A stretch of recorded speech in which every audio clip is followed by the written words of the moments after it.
60 years of the Archers. There was a shower scene. Oh, lovely. It was a moment of steaminess that we never thought would ever occur in Ambridge. Sid Perks, of all people.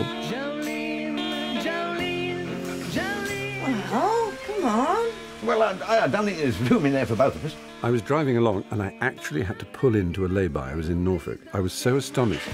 I'm supposed to be getting washed and dressed. Turn around and I'll wash your back. I think only Alfred Hitchcock in Psycho has made the shower a more terrifying place than the Archers did that day. Good boy.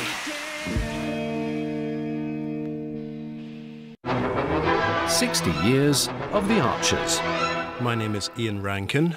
I've been listening to the Archers since 1981. I think my favourite character, because he cheers me up as soon as he wanders into any scene, has got to be Joe Grundy.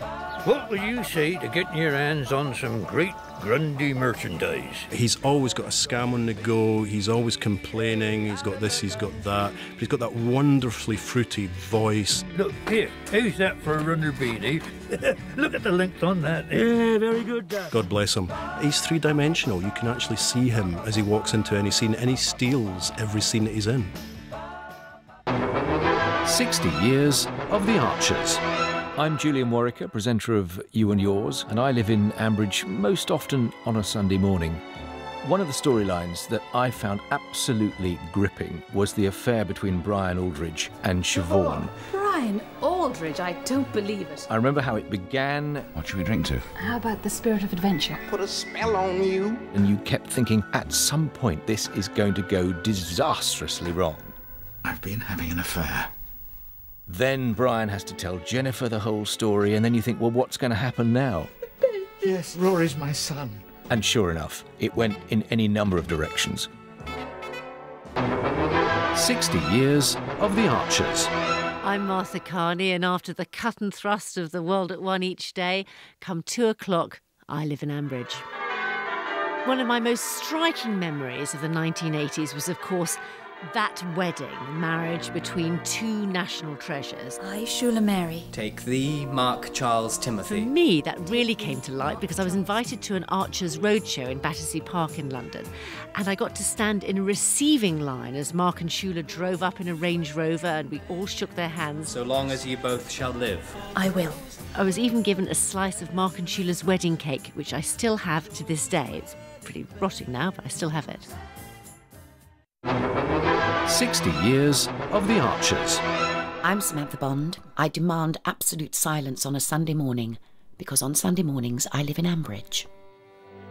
My most memorable Archers moment, I was standing in my kitchen, and Tony and his son John have been having a row.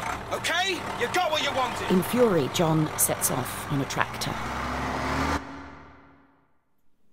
Tony realises the tractor has overturned. His son is dead.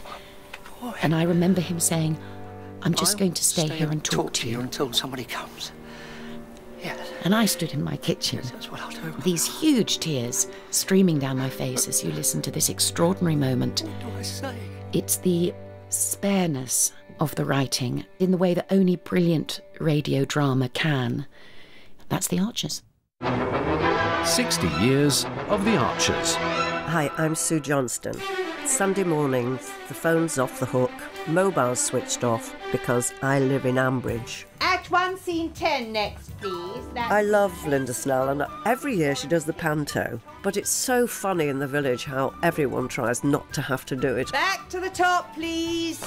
Whose phone is that? Harry. Nobody wants to go to the rehearsals, and your heart goes out to her. Opening positions, please, then. I just do love all the tension that she goes. And I'd like to say, Linda, you've never asked me to be in your panto, and that really upsets me. I am available if you need me.